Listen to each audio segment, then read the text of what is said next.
Hi, I'm Daniel Lucas, and welcome to Book 101 Review. Book 101 is all about the books that I read for the last 40 years, and today I have my special guest.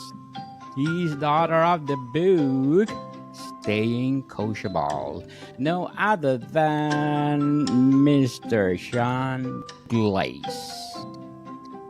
Wel- Welcome to Book 101, Mr. Sean, and can you please introduce more about yourself?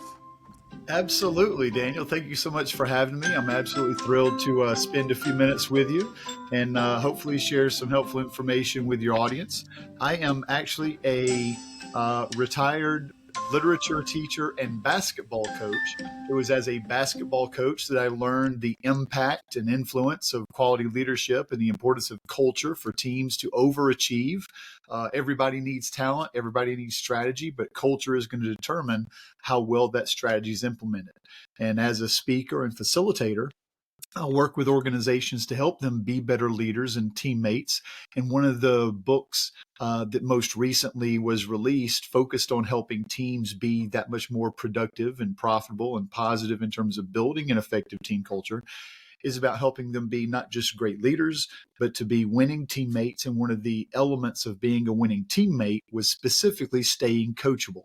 And that's the focus of the story that I wrote in this book in particular. Mr. Sean Glaze, thank you so much for sharing your talent to the world, and thank you for empowering us. What does it mean to be a coachable, and why is it important for a personal and professional growth? That is, again, a wonderful question. Thank you so much for asking. I think that my experiences as a basketball coach were my first introduction to trying to help people improve.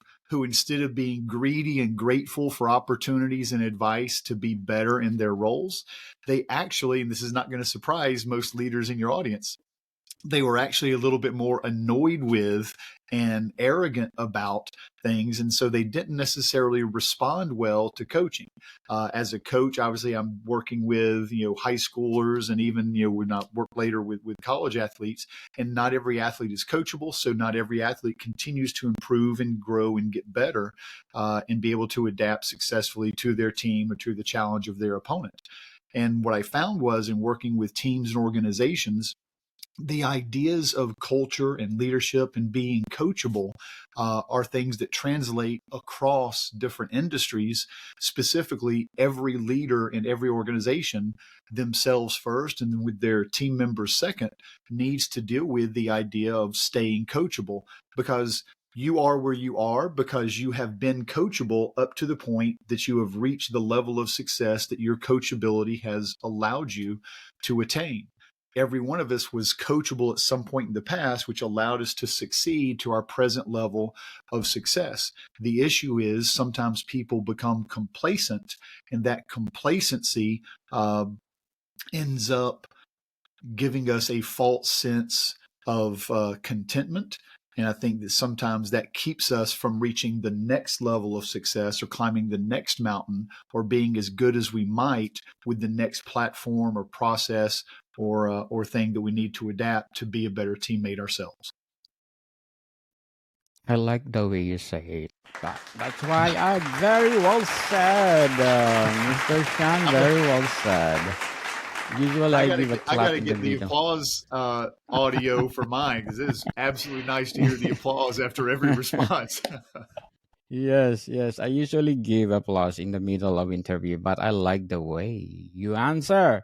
So, how can someone cultivate a mindset that welcomes feedback and constructive criticism?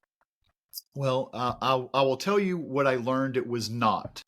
And as a young coach, I was very much more demanding in terms of making commands and coercing players through consequences. You're going to do it this way. And not going to surprise most of your more experienced or wise leaders or audience members, that didn't always work out very well. And that ended up engendering more resentment and a sense of, almost rebellion from players who you liked and respected and appreciated, but they didn't necessarily want to be coerced or consequenced or commanded into behaviors, especially if they didn't understand the why behind the what.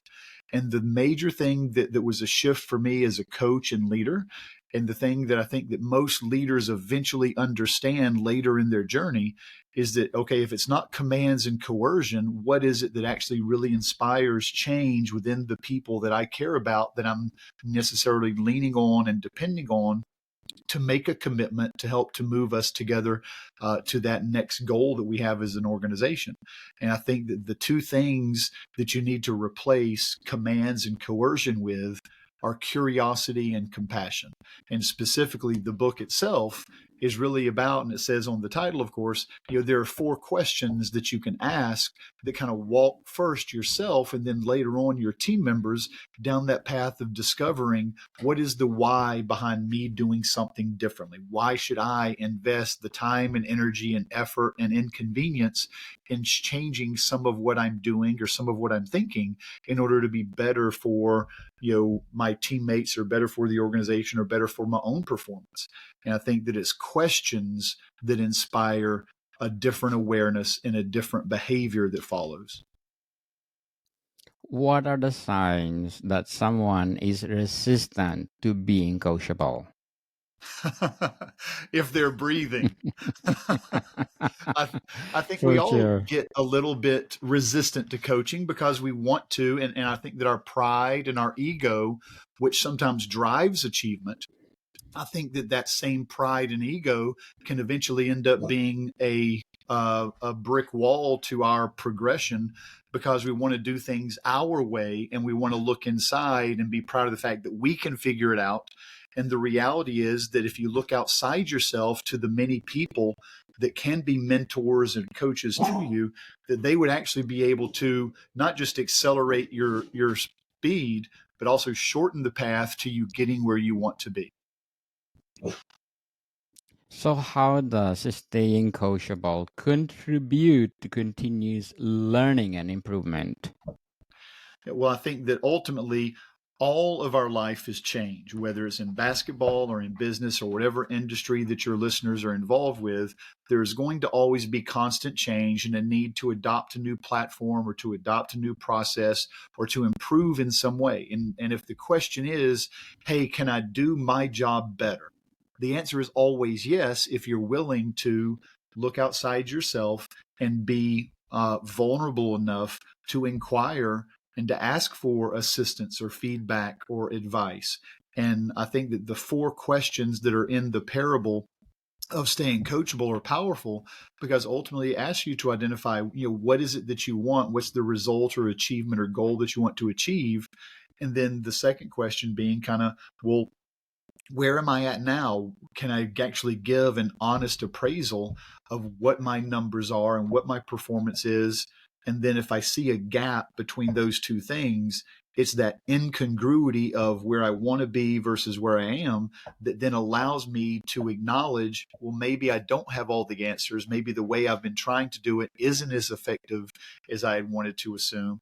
Maybe somebody else has the answers that I'm seeking. And then you want to actually identify, well, what is that weakness that I need to address? What is the thing that I need to learn that I don't now know? And then the last thing is, what are you going to do differently with that information? Because it's only by changed habits, it's only by action that results actually change themselves as well. Definitely. So, what role does humility play in being coachable?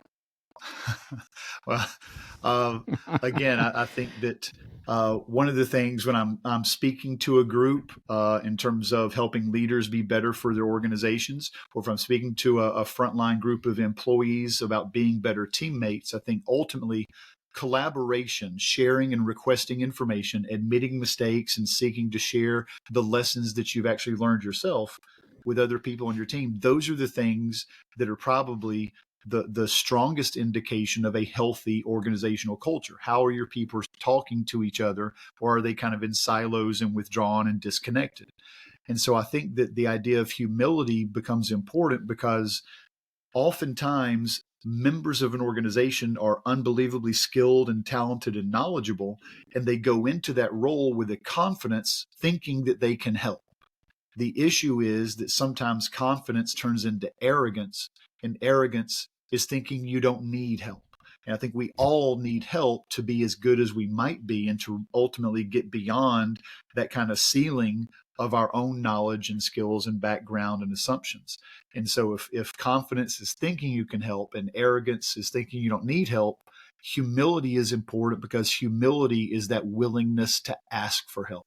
And I think the best leaders and the best teammates are humble enough to acknowledge that they don't have all the answers and they are willing to benefit from the value that other people bring. Definitely. So, how can individuals seek out mentorship or guidance to stay coachable?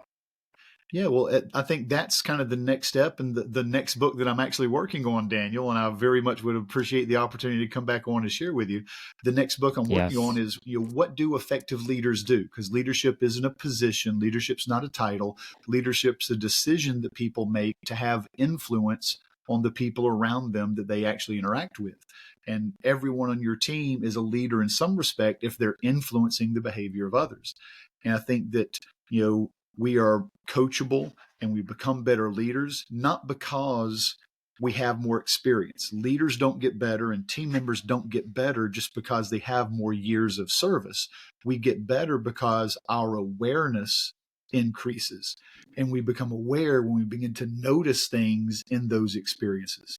And when I have a conference or when I'm doing a team training for an organization, working on cultural issues and topics, I'll share with the group, at the end of this 3 hour session, you will have all experienced the same thing, but there's going to be 60 or 80 different versions of what happened as you walk out the door because you're going to all notice different things in the activities and in the stories that I'll share.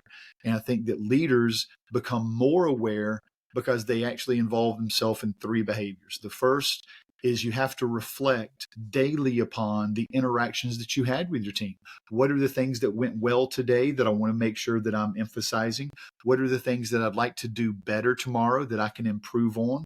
And then what is something that I'm not asking myself? What is something that I didn't do today that I can actually look to include or add or be more intentional about that I may be overlooked? And I think that there are a number of reflection questions that you can ask yourself as a leader.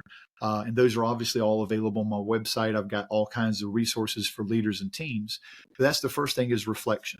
I think the second thing is, are you really actively seeking feedback from somebody that can be a valuable voice for you to improve, that'll actually give you a pretty clear idea and an unbiased idea of, hey, here's some things that you can do. And again, I think the easiest question for a leader to ask when they're having a one-on-one conversation, when they're talking with somebody that's also a member of the team, is, hey, what's one thing that maybe I could do better to be a better teammate? What's maybe one thing that I could do that if you were in my shoes that you would do differently?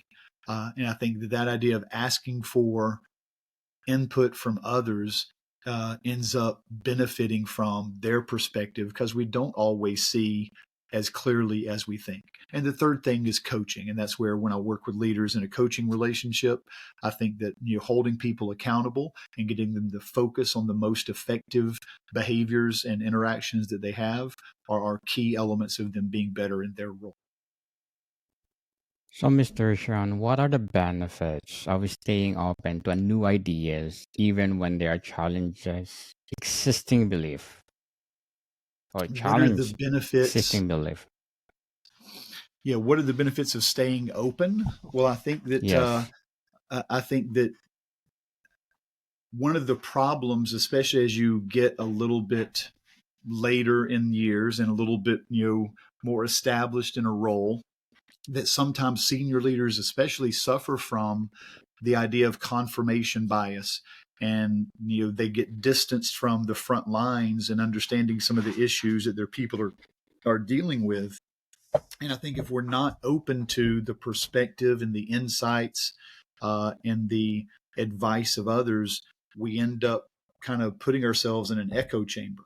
And I think that one of the dangerous things you see happening on social media, that certainly happens in boardrooms and conference rooms and organizations around the world, is that if we only surround ourselves with people who think and feel and act and believe the same, then we don't benefit from that contradictory idea or perspective, or something that might actually give us an insight that our assumptions wouldn't necessarily be willing to share. And so that idea of being open, I think that third step in staying coachable, after you've identified where you want to be and you've gotten clear about where you are and where that gap is, it's the gap that really drives and motivates people to acknowledge the weakness and to acknowledge the fact that somebody else might have an answer that can benefit me. And if I am greedy and grateful for their input, I'm going to be a better leader, a better teammate myself. So, Mr. Sean, what is your favorite chapter that you want to share to us in your Yeah, book, well, that Staying is Coachable? yeah, I think that in a number of nonfiction books that they may be broken up into different chapters that kind of carry different ideas as part of the whole. The thing that I've done with each of my books, whether it was Rapid Teamwork or the 10 Commandments of Winning Teammates or Staying Coachable, is each of my books, Daniel, it are basically stories, and it's the parable's job to carry within it the kind of nuggets of content that a reader can then take away and apply to their circumstance. And so a lot of the information that would normally be in a nonfiction format is kind of woven into the story. So that hopefully it's an entertaining experience to the reader that really gives them a reason to kind of carry a highlighter with them, so they highlight some of those specific things they can implement with their team. So, how do successful people demonstrate coachability in their daily lives? Yeah, I think those three things that I mentioned on it. I think that idea of, are you being reflective? Are you seeking feedback, which is obviously going to be looking for advice from coaches or mentors? And are you actually applying those coaching insights and holding yourself and allowing others to hold you accountable for something beyond what is easy or convenient? Again, I say that being coachable, if you wanted to define it simply, is not just wanting to get better, but being willing to change. And that that change is what happens when we're willing to be inconvenienced by something that is more important than just ourselves. Mr. Sean, what will be your advice for those people out there looking for a coach? Yeah, well, there are a number of different coaches in so many different areas. Again, I've had the pleasure of working with, organizational leaders and team leaders in order to help them to establish and implement some of the things that go into building a thriving and healthy team culture so that talent and strategy can succeed. But you can probably go on, whether it's to LinkedIn or even just seeking, whether it's an executive coach. Certainly, I'm available at greatresultsteambuilding.com. But there are so many different specific coaches, working on, writing specifically. If you're looking at writing or publishing, there's so many different coaches in terms of storytelling or any other aspect of your role that I think that you'll probably be able to identify someone who has those testimonials, who can demonstrate their positive results and really benefit from staying coachable yourself. And of course, what will be your advice for those aspiring writers out there? Yeah, like anything else, results are always a symptom of action. And I think that sometimes as writers, we live so much in our heads that we end up talking ourselves out of the one activity that really makes us writers, which is sitting down and putting your fingertips on a keyboard and getting to the writing. You can always go back and edit, but you can't steer a parked car. So your job, if you're going to be a writer, is to make sure that you set and achieve that goal of getting in so many pages or so many words per day. And you can always go back and improve and change or adapt or edit those. But getting words on paper and thoughts on paper is absolutely the single most important thing you can do every day as a writer. You do well what you do often. Definitely. And stop procrastinating, people. Go, go, go. If you have the passion of right. So, Mr. Sean, what is your short-term and long-term goals in writing? I'm sorry. What is your short-term and long-term goals in Oh, writing? short and long term. Well, my goal in writing my first book is the same in writing my most recent book. And that is, how do I help people who are where I was in some capacity to hopefully be able to navigate around the mistakes that I made. And if I can share with leaders or with team members, an insight or an idea or a tool that's going to equip them to be better in their role so they don't end up suffering through some of the mistakes and failures that I had, I think that is absolutely a win for me. So hopefully I make it engaging and entertaining, whether it's in my writing or in my speaking to audiences or in my training sessions. But ultimately, the goal is, whether it's short term or long term, how do I actually have a positive impact on leaders and teams so that they are better faster than I was as a young leader myself? Good luck to your goal, Mr. Sean. And to sum up our discussion, what role do habits and routines play in sustaining commitment over time? Yeah, I think that ultimately is the measure of a professional versus an amateur. Is amateurs will do things some of the time, and a professional finds a way to do things consistently, even when they don't feel like it. And I think that goes to people aspiring to write a book. That's putting the time, even when it's inconvenient, and making the decision that you're going to hold yourself accountable. And one of the most powerful things you can do is to find an accountability partner who will actually check in with you every week to give you a reason to get those things done, because you know that somebody's going to be measuring or asking about. And again, I think that hopefully your listeners will check out the book Staying Coachable. Will reach out to me if I can be of any service with their leadership or with their team culture. But ultimately, as a writer, I think the key is writers write, and you can always improve on what you've gotten on the page. But the main thing is you got to get it on the page first. Mr. Sean Glaze, again, thank you so much for empowering us, empowering the world. And can you please invite our listeners to support all your books? Yeah, you can actually find me. If you would like to connect with me, you can find me on LinkedIn at Sean Glaze. My website is Great Results Team Building. On my website, you can pick up 50 free resources in my team toolbox. And again, very much encourage you to continue to listen to Daniel's podcast. Daniel, has been such a pleasure to talk with you. Yes, people, let's support Mr. Sean Glaze, because if you support him, more empowering books to come, more coaching to come, people. And Mr. Sean, thank you for your time. Thank you, Daniel. Bye bye. Bodycon people, see you soon.